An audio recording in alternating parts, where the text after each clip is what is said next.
हिंदू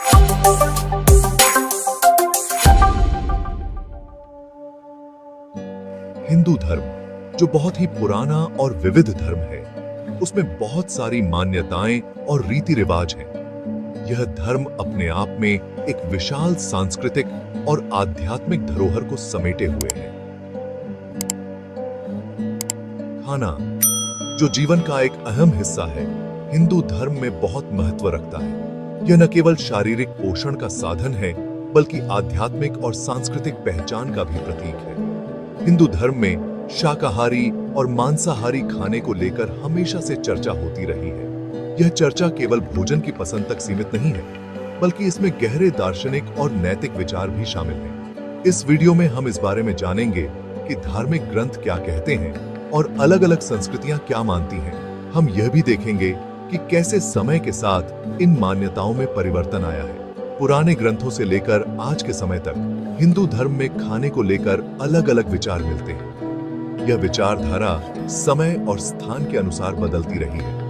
कुछ ग्रंथ शाकाहार को बढ़ावा देते हैं, अहिंसा के सिद्धांतों पर जोर देते हैं और कहते हैं कि सभी जीव एक दूसरे से जुड़े हैं।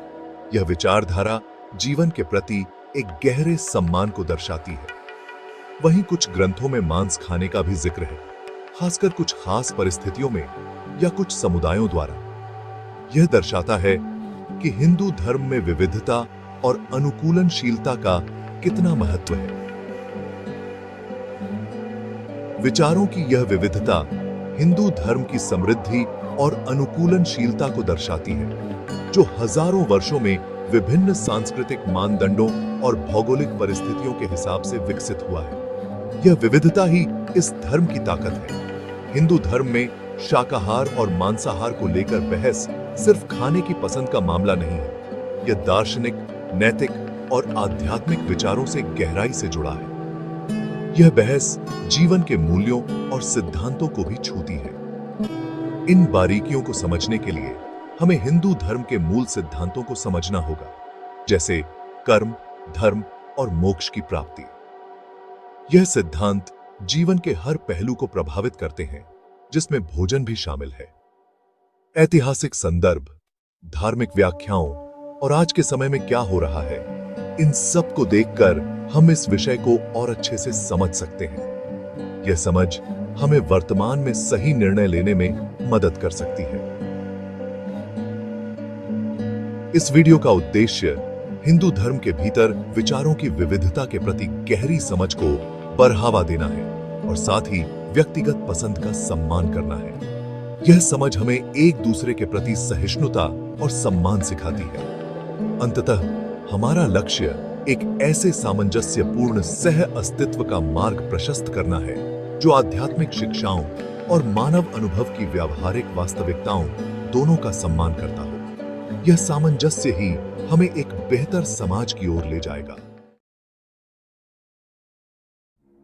हिंदू धर्म का एक मुख्य सिद्धांत है अहिंसा, जिसका मतलब होता है किसी को कोई नुकसान न पहुंचाना। यह सिर्फ शारीरिक हिंसा ही नहीं, बल्कि बुरे विचारों, शब्दों और इरादों पर भी लागू होता है। अहिंसा इस मान्यता से जुड़ी है कि सभी जीव एक दूसरे से जुड़े हैं और हर जीवन पवित्र है। इस संदर्भ में शाकाहार को अहिंसा का एक व्यावहारिक रूप माना जाता है, क्योंकि इससे जानवरों को कम से कम नुकसान होता है और सभी प्राणियों के प्रति दया का भाव पैदा होता है। बहुत से हिंदुओं का मानना है कि मांस खाने का मतलब है किसी की जान लेना, जो अहिंसा के सिद्धांत के खिलाफ है। कर्म का सिद्धांत भी इस मान्यता को और मजबूत करता है। कर्म का सिद्धांत कहता है कि हर काम का फल मिलता है, जिसमें खाना भी शामिल है। इसलिए शाकाहार सिर्फ खाने की पसंद नहीं, बल्कि एक आध्यात्मिक साधना बन जाती है। हिंसा और करुणा के सिद्धांतों के साथ खुद को जोड़ने का एक तरीका। मांसाहार न करके लोग अपने कर्मों को शुद्ध करने और सभी प्राणियों के साथ एकात्मता की भावना पैदा करने की कोशिश करते हैं। अहिंसा और जीवन की पवित्रता पर जोर देने के कारण हिंदू धर्म में शाकाहार की एक मजबूत परंपरा रही है। प्राचीन ऋषियों से लेकर आज के आध्यात्मिक गुरुओं तक कई प्रमुख हस्तियों ने पौधे आधारित भोजन की वकालत की है, इसके नैतिक, आध्यात्मिक और पर्यावरणीय लाभों पर प्रकाश डाला है। हिंदू दर्शन में जीवन के हर पहलू को, जिसमें खाना भी शामिल है, 3 गुणों में बांटा गया है: सत्व, रज और तम। ये 3 गुण हमारे जीवन के हर हिस्से को प्रभावित करते हैं, चाहे वह हमारा आहार हो, हमारी सोच हो या हमारे कार्य हो।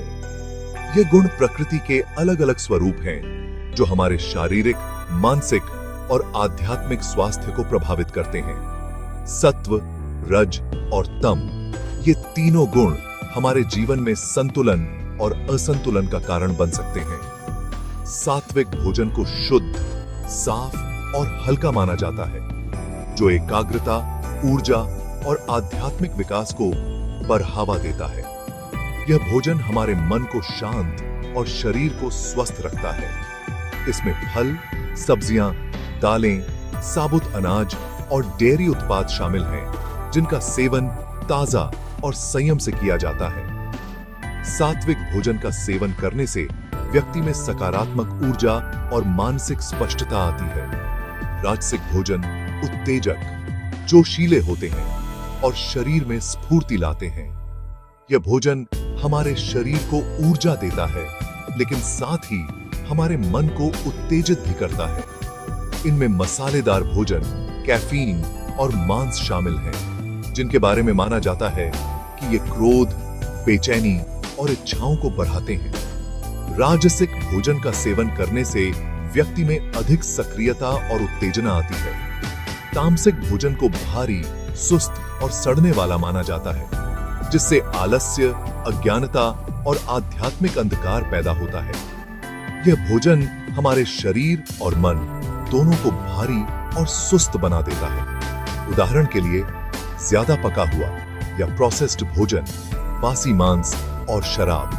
तामसिक भोजन का सेवन करने से व्यक्ति में नकारात्मकता और आलस्य बढ़ता है। इस सिद्धांत के अनुसार शाकाहारी भोजन को आमतौर पर सात्विक माना जाता है, जो मानसिक स्पष्टता, भावनात्मक स्थिरता और आध्यात्मिक प्रगति को बढ़ावा देता है। शाकाहारी भोजन का सेवन करने से व्यक्ति में शांति और संतुलन आता है। दूसरी ओर, मांस को अक्सर राजसिक या तामसिक के रूप में वर्गीकृत किया जाता है, जो इस बात पर निर्भर करता है कि यह किस प्रकार का मांस है और इसे कैसे पकाया जाता है। मांस का सेवन करने से व्यक्ति में उत्तेजना या सुस्ती आ सकती है। ऐसा माना जाता है कि राजसिक या तामसिक भोजन खाने से बेचैनी, आलस्य या मोह बढ़ता है।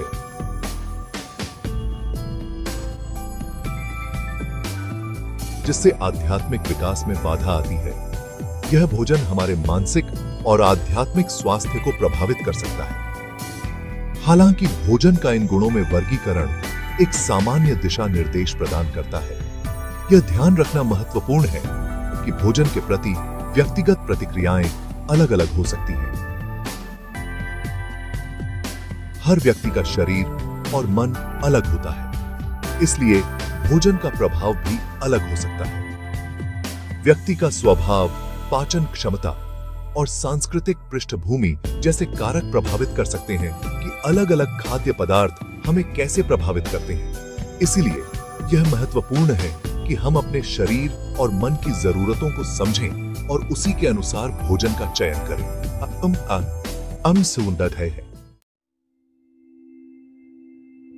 भगवद गीता, जो एक पूजनीय हिंदू धर्म ग्रंथ है, भोजन की प्रकृति और हमारे शारीरिक और आध्यात्मिक स्वास्थ्य पर इसके प्रभाव के बारे में गहन अंतर्दृष्टि प्रदान करती है।